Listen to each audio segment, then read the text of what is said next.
कारण त्याच्यामध्ये हा अर्थव्यवस्थेमध्ये केवळ हा मध्यमवर्ग नाही, बरोबर आहे खालचा शेतकरी आहे, कामगार आहे, त्याचं उत्पन्न कसं वाढणार त्याच्याबद्दल आपल्याला बोलायचंच आहे. शेतकऱ्यांबद्दल ज्या घोषणा केल्या गेल्या, लघु उद्योगांबद्दल. मात्र आता माझ्या हातात जे कागद आहे ते निर्मला सीतारामन यांनी जो अर्थसंकल्प वाचला त्यात त्यांनी जे उदाहरणं दिली आहेत ती आहेत.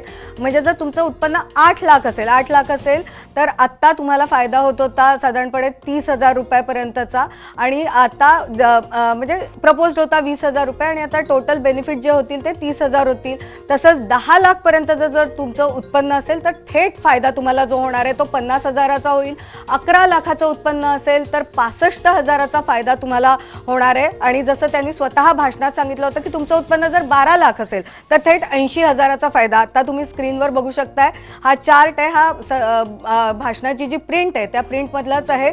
मला असं वाटतं गोखले सर तुम्ही हा चार्ट जास्त चांगल्या पद्धतीने एक्सप्लेन करू शकाल. कसं आहे की 8 लाखापर्यंत आता सध्या जो टॅक्स होता तो जो होता तो 30,000 होता, तो पूर्ण फायदा त्यांना मिळणार आहे. 9 लाखाला 40,000 टॅक्स होता, तो पूर्ण वाचणार आहे. 10 लाखाला 50,000 जो टॅक्स होता तो कसं आहे, त्या पहिल्या 12 लाखापर्यंत जे उत्पन्न जे स्लॅब्स दिसतात आपल्याला त्यांचं टॅक्स आता शून्यच झालंय. त्यामुळे त्यांना जो काही टॅक्स होता तो सगळा वाचलाय असं दिसतंय. एवढंच नाही तर पुढे आपण 16 लाखाचं जर बघू तर त्याला टोटल बेनिफिट हा 50,000चा आहे. म्हणजे 50,000 रुपये त्यांचे वाचणार आहेत. आणि टॅक्स आफ्टर रिबेट बेनिफिट जे त्यांनी म्हटलेलं आहे, जर 16 लाख उत्पन्न असेल तर ते 1,20,000 असं त्यांनी बघा, तुम्ही जर म्हटलं 16 लाखाला आज 1,70,000 टॅक्स आहे, तो 1,20,000 होणार आहे. म्हणजे 50,000चा त्यांना बेनिफिट मिळणार आहे. 24 लाखाला तर अक्षरशः म्हणजे महिना 2 लाख ज्याचा पगार असेल त्याला ते 4,10,000 रुपये भरायला लागतात. तो 3 लाख भरून त्याला 1,10,000चा फायदा होणार आहे. म्हणजे जवळपास प्रत्येक उत्पन्न गटाला फायदा आहे. त्यातल्या पहिल्या 12 लाख वाले तर खुशच असतील कारण त्यांना टॅक्सच लागणार नाही. पण नुसतं तेवढंच नाही तर पुढच्या उत्पन्न गटांना पण अगदी 24 लाखापर्यंत हा फायदा होणार आहे.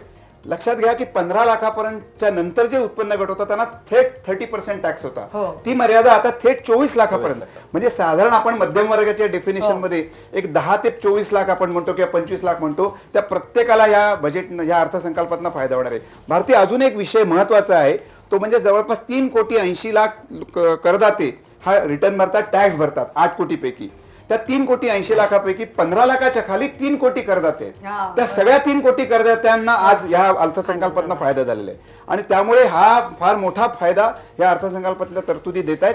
त्याचं प्रत्येक जणांनी स्वागत केलं पाहिजे. ब्रेकची वेळ झाली आहे, पण मला पाठक सरांकडनं कमेंट घ्यायची आहे.